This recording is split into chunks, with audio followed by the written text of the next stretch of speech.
Today was the Q3 2021 Take-Two Interactive earnings conference call, and they have good news. All products outperformed their expectations, but more importantly was the success of Red Dead Online, and that's something I want to focus on here in this video.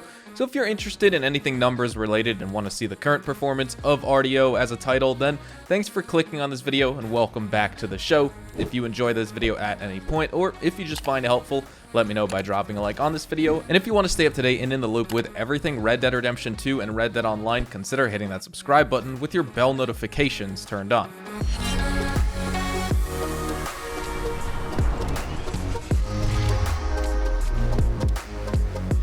So we have a couple of Take-Two updates here. Starting off in terms of units sold, 36 million Red Dead Redemption 2 units have been sold to date, with 2 million in the last quarter alone, and this is of course for the full Red Dead Redemption 2 game. Take-Two necessarily didn't go into specifics on how many units of the standalone edition were sold, but just judging by the current player Steam counts, and then we extrapolate that across Xbox and PlayStation as well. Of course, Red Dead Online did go standalone in December, and a major reason for the more active players in 2020 as a whole was because of Red Dead going standalone. The game is still $5 for another week or so, and then it's going up to $20 in price, and honestly, I gotta say, Red Dead Online for $5 as a standalone game is probably some of the best value you're going to get for $5. I mean, I have almost 3,000 hours played across Xbox, PC, and PlayStation 4. I can't do anything else for $5 for 3,000 hours, so this is incredible value, at least for me, and hopefully for a bunch of you guys as well. And then, of course, Take-Two also said that more players were playing Red Dead Online and more new players since the launch in November 2018. Again, thanks to the Red Dead Online standalone edition here. Despite the Naturalist being the game's previous largest success to date that they noted, the standalone edition of Red Dead did an even better job at getting customers engaged, and obviously that's a plus for all of us players who are playing right now if we expect and hope Rockstar Games to continue making an investment into this awesome open world. Now, Take-Two also noted that Red Dead had more players in 2020 compared to 19.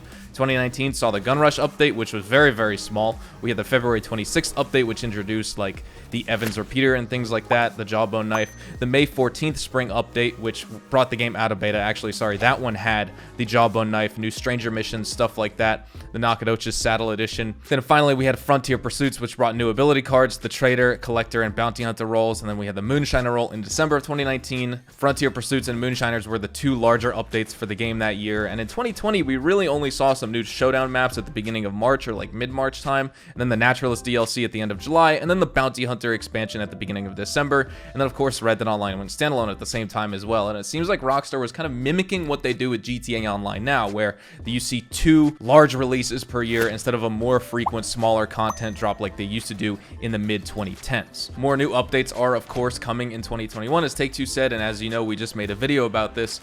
We have confirmed new employment opportunities for solo players coming to Red Dead Online, and just looking at the leaks since the Bounty Hunter update so far, the new Telegram missions seems like the most likely candidate, as the character Jay, who sends us these Telegram missions, explicitly state that they are solo work for players. So that's kind of like lining up evidence here that we have to expect Telegram missions to be the new content when we get these solo quote-unquote employment opportunities.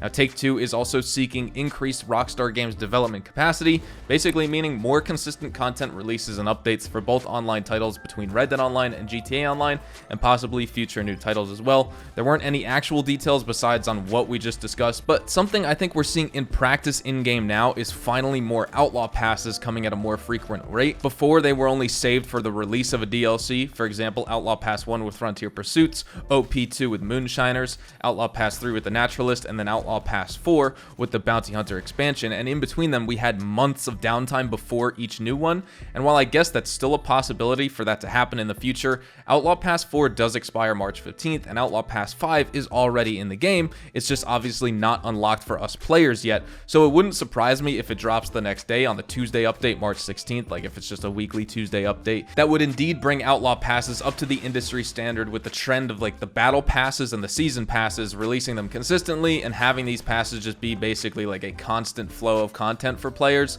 so the developers and the publishers can continue to monetize their games in between the bigger updates they release. And then one of the last points was recurrent consumer spending grew 30% this quarter, so definitely an increase for Red Dead Online in specific. As with the Bounty Hunter expansion update on December 1st, we saw the daily challenge get a huge nerf in payout and the daily challenge streaks. Players streaks were taken away, and that was just in time for Red Dead Online going standalone to release as well. So comparatively to newer players, the veterans are extremely blessed to have all of that time beforehand, since challenge streaks and bonus gold rewards were added, to have been able to stack gold in that amount of time, because honestly, I don't think we'll ever see a generous system return to the game like that again. Now we're going for the long-term balancing here, and it's just kind of going to be the way it is from here on out. In terms of outlook for Q4 2021, Red Dead Online went standalone, so players were offered more opportunities to get involved with the title and to increase customer engagement, and obviously Take-Two is looking forward to Rockstar Games putting out the next updates in 2021 for Red Dead Online to further increase that customer engagement. So good stuff, still going strong. Take-Two always has good things to say about Rockstar Games and the performance of Red Dead Online, and honestly, there's really no need to worry too much. You know, I think we'll be looking at this game for a long time to come, kind of like how GTA Online players like going into Rockstar Games tweets saying, oh, release GTA 6, where's GTA 6, etc. Give this game another 5 years. Red Dead Online will still have content coming out, you know, maybe once, twice, 2 times, 3 times per year. And there will be people asking for Red Dead Redemption 3 in the comments of those tweets as well. It'll come full circle. GTA Online and Red Dead Online are just total behemoths. They're really just going on forever. That's something crazy that Rockstar Games and Take-Two has been able to achieve with these open worlds, and especially the online counterparts of these open worlds. And I just wanted to get this video out today so you guys can be informed on the numbers here, how your potentially favorite game is doing. At least it's one of my favorites that released in the past few years as well, and hopefully it's one of your tops as well. So if the game's doing good for the developers, the game is doing good for the publishers, we can expect more money to be invested into these games, more content releasing, more outlaw passes, more battle passes, other content, DLCs, role expansions, maybe heists or something in general later. I feel like that's still a long ways away. We'll see what happens. But with all of that said, we're going to wrap it up right here. Thank you guys so much for tuning in. Hopefully you all enjoyed the video today. And if you did, hopefully I earned your like on it. And of course, if you are new to my channel and want to stay up to date with all the best Red Dead Online and Rockstar Games content, consider hitting that subscribe button so you don't miss out on a single thing.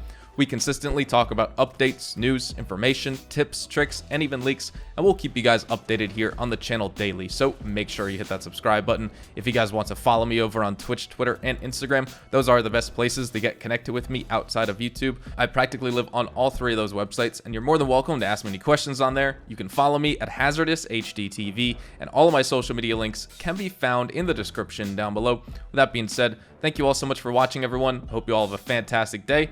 I'll see you guys in the next video tomorrow. We do have a new Red Dead Online update, so within the next like 12 to 15 hours or so, I will have the next update video for the Tuesday weekly update coming out. So definitely tune in so you don't miss everything you need to know about the weekly update for Red Dead Online. With all that said, thank you so much for watching. Hope you guys have a fantastic day, and I will see you guys in the next Red Dead Online video.